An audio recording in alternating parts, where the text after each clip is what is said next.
Mesdames et messieurs les journalistes, chers militants et militantes venus soutenir le projet de notre parti, chers invités, chers compatriotes, permettez-moi d'abord de vous remercier pour votre présence nombreuse ce matin, à un moment où la Côte d'Ivoire est observée avec une attention renouvelée, ici comme ailleurs. Vous savez qu'à l'occasion du CEO Forum, les chefs d'État et les chefs d'entreprise sont dans nos murs. Et si nous avons décidé de prendre la parole ce matin, c'est pour une raison essentielle. Le moment est donc venu de parler de la Côte d'Ivoire que veulent les Ivoiriennes et les Ivoiriens. Nous pensons qu'il est temps de parler de notre société, de ses attentes, de ses blessures, de ses aspirations, et non de se lancer dans des débats secondaires, de querelles byzantines et qui tentent de nous distraire sur l'essentiel.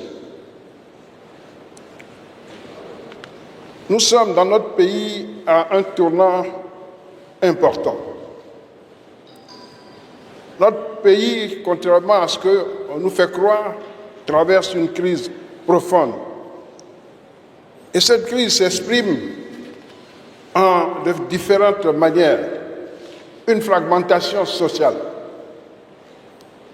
une méfiance institutionnelle, une désillusion citoyenne et une montée du cynisme politique. Aujourd'hui, ce dont les Ivoiriens ont besoin, ce n'est pas d'un changement de régime. Les Ivoiriens et les Ivoiriennes réclament une nouvelle espérance. La Côte d'Ivoire est une terre d'espérance, fondée sur des valeurs de vérité, de justice, de fraternité et de paix. La paix qui nous a été inculquée pratiquement comme une religion, qui a été le fondement de la réussite économique de notre pays. Et le PDCI a entendu cet appel. Nous voulons répondre non pas par des slogans, encore moins par la fuite en avant, mais nous répondrons par un projet de société clair, ouvert, tourné vers l'avenir, porté par un homme d'État. Malgré toutes les injustices qu'on lui présente aujourd'hui, c'est un homme d'État d'une qualité exceptionnelle. Il s'appelle le président Cheikh Tidiane Thiam.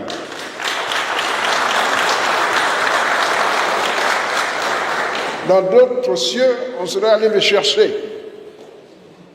On sait comment les Américains, les Russes vont chercher des valeurs partout dans le monde.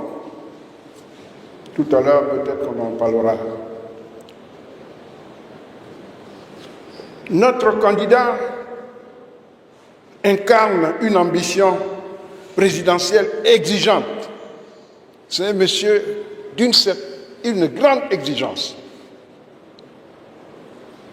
Appuyé sur des convictions. On ne peut pas venir bâtir un pays, ni construire un pays sans conviction. La première conviction, c'est de réconcilier les Ivoiriens au-delà des appartenances, des blessures et des exclusions. La réconciliation, nous au PDCI, on a pensé que ça devait être le fondement lorsque nous avons accepté de rentrer en 2011. Cette réconciliation n'a pas eu lieu. Ensuite, de transformer en profondeur notre modèle de développement pour qu'il soit souverain, durable et équitable. Et enfin, d'élever la dignité humaine comme fondement de l'action publique en plaçant l'éducation, la santé, la justice et l'emploi au cœur de nos priorités. Notre candidat, le président Yann Thiam, n'est pas un homme de clan. Le président Thiam est un homme de nation. Le président Houphouët-Boigny nous a enseigné que nous sommes un rassemblement d'ethnies, mais il fallait bâtir une nation que nous n'avons pas réussi à construire. Le président Thiam est un homme de nation. Sa vision se résume en une phrase qu'il a souvent prononcée et que je veux vous répéter ce matin. Et beaucoup d'entre ceux qui sont en face de nous ne comprennent pas ce qu'il dit. Il n'y a pas plus sourd que celui qui ne veut pas entendre. Son rêve, c'est de bâtir une Côte d'Ivoire maîtresse de son destin. On ne peut pas construire une nation si on n'est pas maître de son destin. Une Côte d'Ivoire réconciliée, une famille où les enfants ne se mettent pas ensemble pour bâtir, pour construire, ce n'est pas une famille. Et surtout d'être un exemple de progrès en Afrique, mais aussi dans le monde, où l'homme est au centre des priorités. Que cet homme puisse s'épanouir dans la dignité et contribuer à la grandeur de notre nation. Chaque Ivoirien doit se sentir impliqué dans la construction de cette nation, pas d'exclus. Cette phrase n'est pas une déclaration d'intention, c'est une boussole politique. Et quelles sont les fondations de ce projet de société?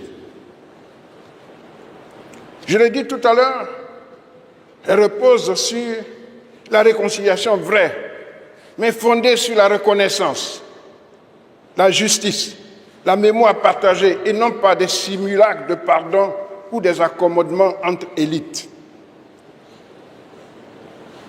Une transformation souveraine de notre modèle économique et éducatif, centrée sur la production locale, la montée en valeur des talents ivoiriens, l'innovation technologique et une gestion rigoureuse des ressources nationales. Une justice sociale inclusive qui s'attaque aux inégalités régionales, au chômage structurel des jeunes, à la précarisation de l'agriculture et qui redonne à chaque citoyen sa place dans le contrat national. Dans cette approche, ce qui nous distingue, 4 choses. L'éthique, la rupture, la confiance en notre jeunesse. Nous aurons besoin de rupture. Il y a des choses qu'on ne peut plus accepter dans notre pays. Le rattrapage ethnique, la violation de la Constitution. Le président Thiam ne veut plus entendre parler de ces mots. Et c'est ça qui va marquer notre différence. Et cette différence tient à 4 engagements clairs. Une éthique de gouvernance fondée sur la redevabilité. On ne peut pas gérer les biens sans rendre compte. C'est inacceptable. La transparence. Une justice complètement mais noire, opaque, où on ne sait pas où on va. Le refus de la corruption et l'exigence de la méritocratie. Le tabouret. C'est des notions que nous n'avons jamais connues.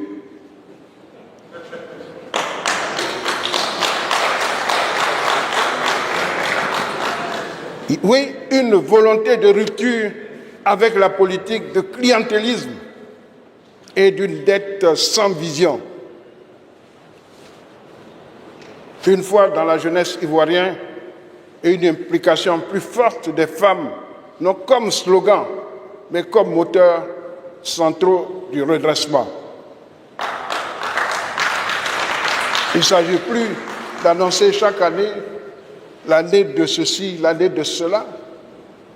Les gens ne sont pas dupes, surtout à la veille des élections. Comme quoi les promesses n'engagent que ceux qui les écoutent.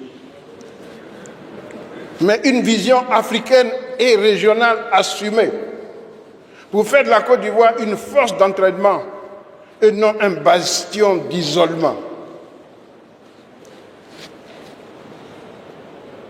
Nous voulons faire un appel à ce stade à l'adhésion citoyenne.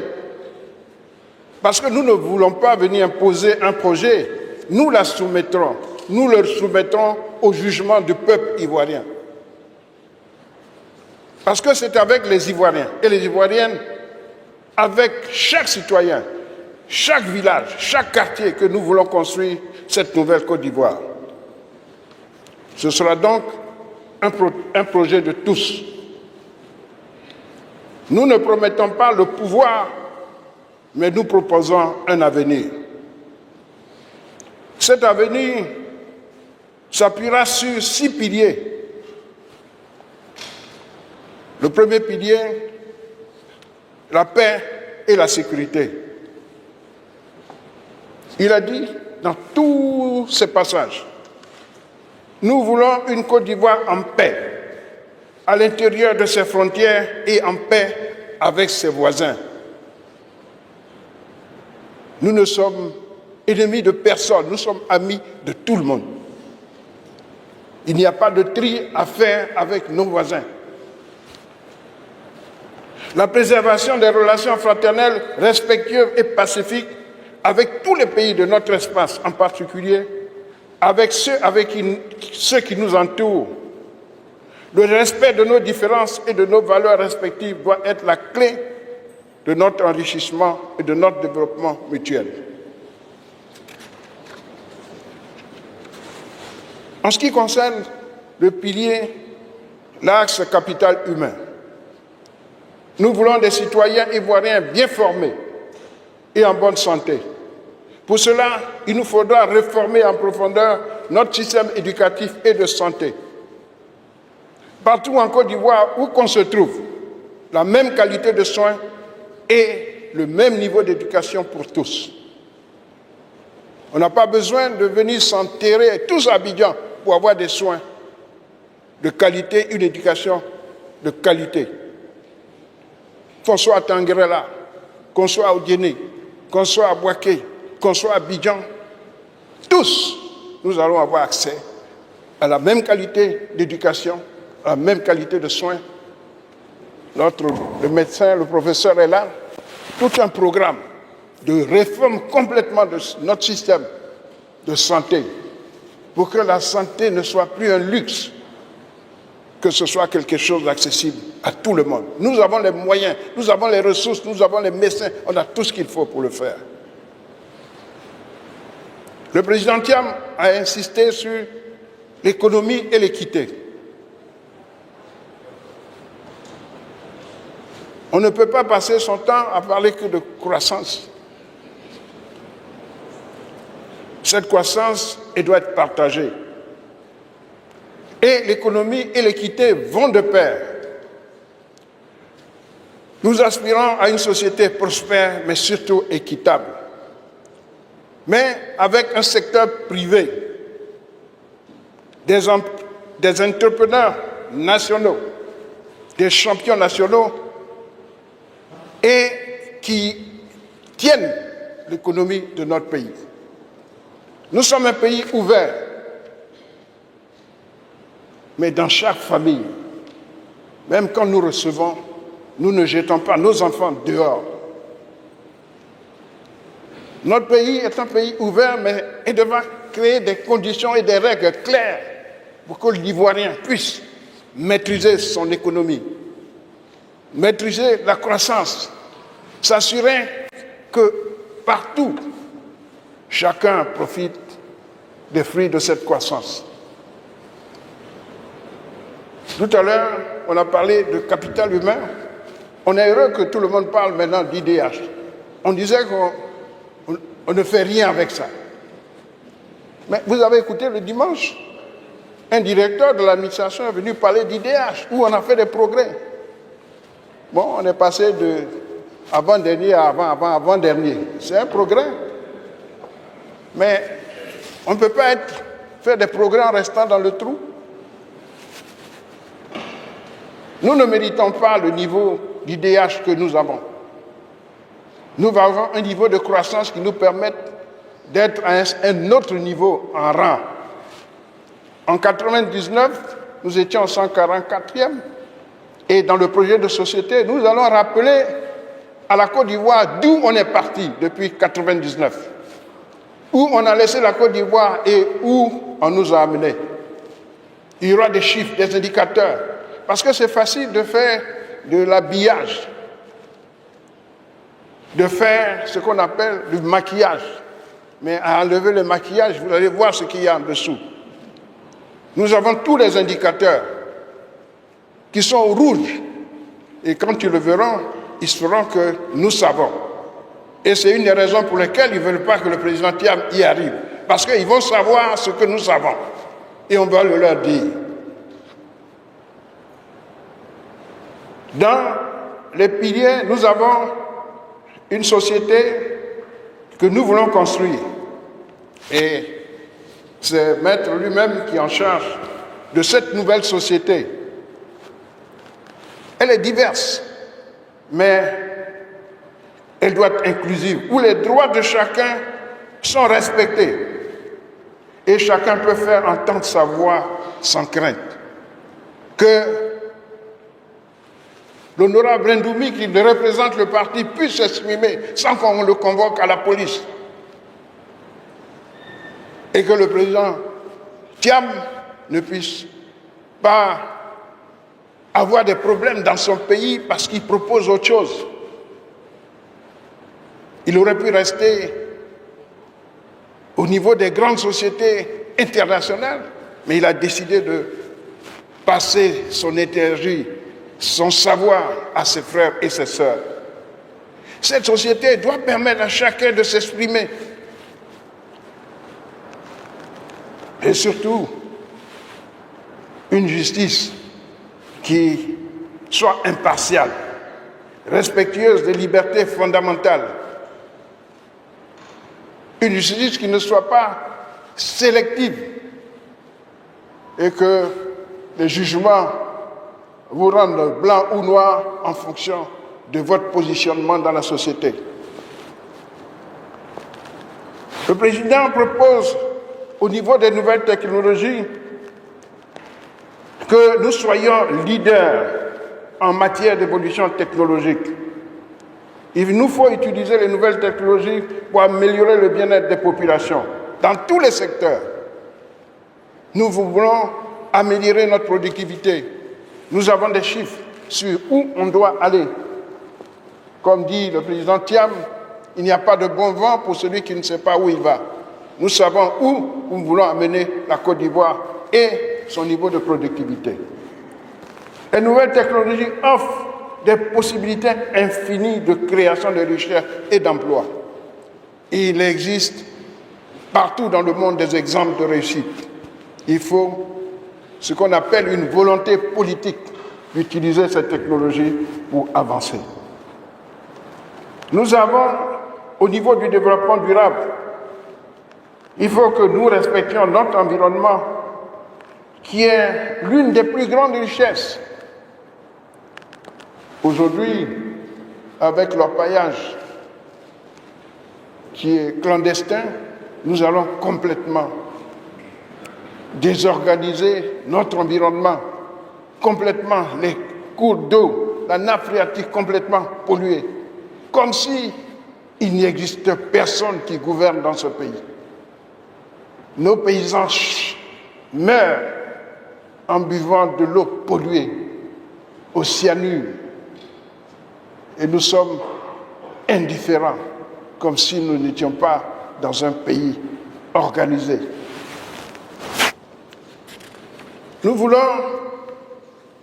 faire un arrêt de tous ces bouleversements anarchiques et non humanistes pour instaurer un développement à visage humain dans le respect des droits des populations, des communautés et des coutumes traditionnelles.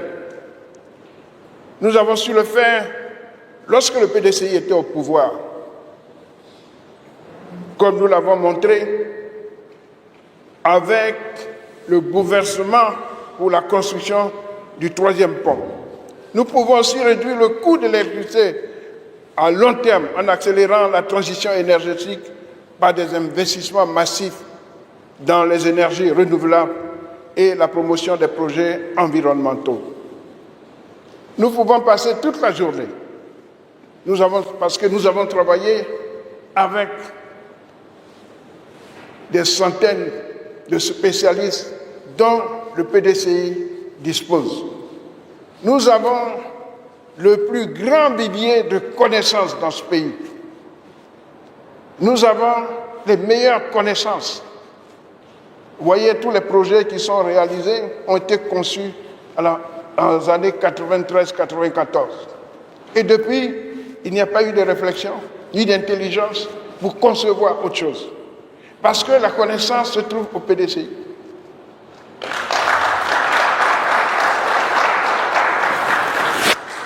Mesdames et messieurs, surtout messieurs les journalistes, voici un aperçu de ce que nous voulons faire. Mais le projet lui-même sera décliné par le président quand il aura décidé. Nous sommes empêtrés dans des dérives institutionnelles qui nous obligent à perdre du temps. Le président a dit « nous allons rompre avec ça ». Et nous avons décidé ce matin de parler de notre projet. J'ai des spécialistes avec moi tout à l'heure qui pourront répondre à des questions beaucoup plus détaillées, mais les chiffres, toutes les données seront disponibles très rapidement. Et ce sera le président lui-même qui présentera son projet de société, celui qui donnera ce qu'on appelle espoir à la Côte d'Ivoire.